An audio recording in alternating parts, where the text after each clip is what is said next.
The reality is, this city has never been afraid to try something new and to show the world what's possible. Metro believes the future of policing is here. In fact, it announced today the next phase in its drone program. Good evening and thank you so much for joining us. I'm Latoya Silman. Dana Wagner will join us in just a few minutes. Tonight, we're having a look at the tech that police believe will enhance their service. Our Kristen Drummond is now live outside of Metro headquarters to explain. But Kristen, you're also questioning the legality of operating these drones and what this means for all of our privacy. That's certainly right, Latoya. We're looking into that, but right now the launch of this program is really Sheriff Kevin McMahill seeming to double down on his commitment to make the department the most technologically advanced in the nation. And with the launch of these drones, it's certainly coming with some special permissions, all in the name of safety, according to police. We are pushing the boundaries of innovation. A new phase of policing takes flight. Metro Police announcing Wednesday drones will no longer just launch from patrol cars during calls for service, but from 13 police and fire station rooftops around the valley known as skyports, each one designed with a hive of 3 docked drones. Be very clear, these aren't just launch pads. From my perspective, these are gateways to the sky. A connected network that allows us to establish a police presence and help prevent violence in seconds. Assistant Sheriff Koren stresses this launch centers around safety. Drone pilots plan to operate out of a centralized location. And to do this, the department received authorization to fly them beyond the visual line of sight. A privilege since current FAA rules limit how far a drone can fly from an operator while still seeing the aircraft. As of just today, this morning, the FAA granted us our final authorization to open up the airspace to make this program even more of a reality. A program taking privacy into consideration, according to Koren. That includes the camera flipping up and not recording while en route to the call for service. And doesn't record unnecessary data. And then, on top of that, we have retention policies to make sure we're not retaining data that we don't need for the purpose of, providing police services. And will the drones be marked so the public knows that that is a Metro drone and not a random person's drone? I appreciate the question, which is, are the drones going to be marked so people know that they are police drones? And the answer is yes. They have red and blue lights that will be activated. Building a fleet of 75 drones so far. Metro Police already utilizing the eye in the sky technology, from SWAT calls to supporting officers, including a search for survivors after an avalanche at Lee Canyon last year.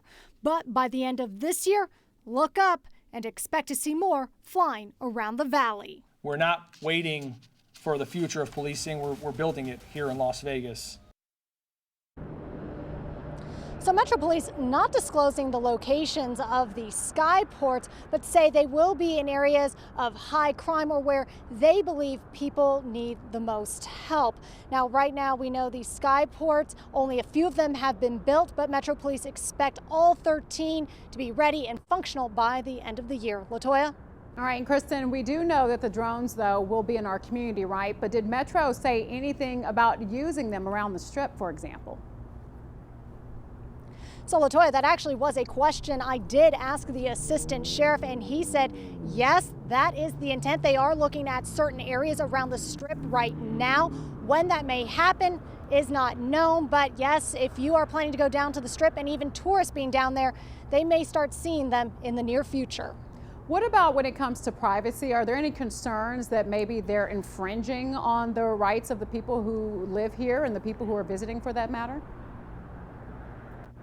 Well, Metro Police say that, yes, they do take privacy very seriously. So I reached out to the ACLU to get their take on all of this. And they say, yes, they actually have some concerns with the launch of this new phase, especially since there will be a drone pilot with these drones as they're going to a location. And while Metro Police say the camera will be flipped up, still, ACLU is saying that drone pilot is able to see people's backyards or even their properties. So there is that concern about privacy, even relating it to an officer going into someone's house without a search warrant, but saying, oh, don't worry, I won't see or remember anything that I saw in here. So we'll be following up with the ACLU later this evening regarding their concerns. Latoya? All right, Kristen, we look forward to learning more. Thank you so much. The first phase of Metro's drone program, as you heard from Kristen, began last year, and it's called the Project Blue Sky. That's where police launch drones from their patrol cars. The team tells us that it's flown more than 1,100 missions. There were 169 incidents where suspects were located because of drone pilots. 386 arrests where drone pilots provided critical support to officers in the field, too. Well, if you remember earlier this year, an ambush in Idaho claimed the lives of 2 firefighters. They were out working, trying to put out a brush fire that was started by a gunman. Well, that incident reignited the discussion on the use of drones to enhance the safety of first responders. A local security expert in North Las Vegas offers a drone course, and he says it could help in situations like these. If drones were immediately deployed, the drone could with an onboard microphone, could triangulate instantly where the shooter is while the police were taking fire and give the pinpoint position of the sniper or snipers. Having a drone in the air or not make a big difference. So it's sad that now firefighters have to worry about somebody shoot at them. Doran Benbenisti operates the CRI Tactical Drone Academy. That's in North Las Vegas, and his academy has a specific course for law enforcement, fire, and EMS.